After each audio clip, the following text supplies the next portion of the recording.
It's time to die. I have experienced paranormal activity in my house. Fuck, did you guys hear his fucking movements opening? Oh. It's way too many fake niggas. I'm tired of fake niggas. Sneak dissing, but be all in my face. So I'm gonna get so much freaking dollars that you don't even know it. Ah!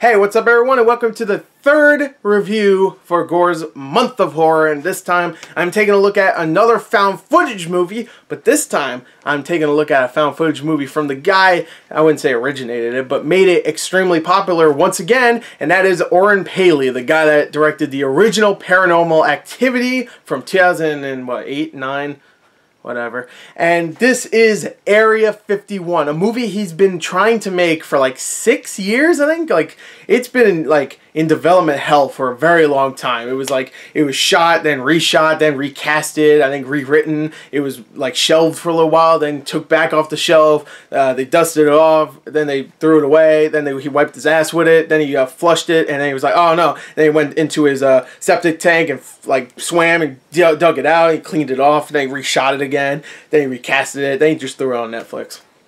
That's how the movie got it. That's how I saw it, at least. It's on Netflix, and it has a 1 out of 5 on audience reviews, and it has a 20% Rotten Tomatoes, so well worth all that cleaning up and shitting on it.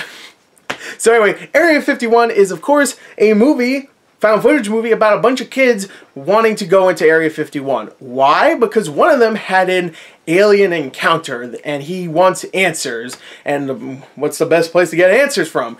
Area 51. So we follow these 3 kids. You got the funny one that's like, yeah, he's always funny. He's always like farting around and stuff. You got the serious one who's the one that was alien probed, I guess. And then you got the black one who holds the camera all the time. So you got your, I guess, your stereotypes. And of course later on you get the girl to be in a love interest? I don't know. But anyway, Area 51 is all about these kids for the first like 40 to 50 minutes of this movie. Pretty much starting the plans of a heist. They're actually planning a heist, pretty much, where they're going to break into Area 51. They're figuring out all the things that Area 51 has around the base, you know, so they don't get caught. There's helicopters, there's people patrolling, there's these little, like, things on the ground that detect people, like, movement and stuff, and they even have, like, body heat signatures and stuff. So they have to, like, figure out ways to break into it. And actually an interesting idea for a movie where it's like a heist movie before they get into the horror part of the film where they have to go in and, ooh, there's aliens and stuff. So it's actually interesting. Thing is that it's a little slow. It takes way too long to get to it. It should be like 30 minutes and then, oh, they're in Area 51. But no, it's like 40, 50 minutes and then they're in Area 51. Actually, it's around like maybe an hour until they get into Area 51. Maybe like 40, 50 minutes until they actually start to execute the plan to get into Area 51. Also, there's a lot of just shots of them walking and saying like, slow down, or get down on the ground, or there's a helicopter. Oh no, and oh, keep going, go. Oh, they're patrolling and stuff. But for the most part, it's interesting. It's an interesting premise, and there's a couple of interesting, fun little moments, and some tense moments too. So you're not going to be always like, oh, where's the scares? There's gonna be a couple little cheap jump scares for all you little girls out there that love your little boo. You like that? Boo. You get that. But anyway, more of the movie, like the last 30 minutes of the movie is when they get into Area 51. And I have to admit, when it got into Area 51, even though it's a lot of dark corridors and elevators and stairs, which I'm sure the real Area 51 is very similar to that, because I don't think it's going to be like you walk into Area 51 and it's like, oh my god, look at all the aliens. There's a bunch of tubes with aliens in them. It's probably just going to look like a base with like stairs and elevators and maybe even escalators. You like my, I don't know, that just looked like going upstairs. So it probably looked like a regular base, but it was interesting to see their depiction of what Area 51 looked like. There's a lot of dark, moody scenery in the Area 51 that isn't just alien based. But when they get into the alien portion of the movie, there's actually a couple of unique and cool little things. Even some decent ideas. The problem with this is that it spends only about 20, maybe 30 minutes in Area 51 when it's called Area 51. It's not very scary. It's tense, sure. There's a couple of kind of spooky elements to it. It's not very scary. And the ending. Oh god, the ending. Why do they always screw up the endings of these movies? Don't get me wrong. The ending isn't the only problem. There's a lot of little plot holes and things that just don't make any sense. Like the way they're talking while they're in Area 51. They're so freaking loud. Like they can hear you most likely. There's no way they couldn't hear you in this huge base that's echoey and there's tons of people. There's no way they couldn't hear you because they're talking and they're supposed to be sneaking around. They're like, look at this! Oh my, and then they're running. I'm like, what the what?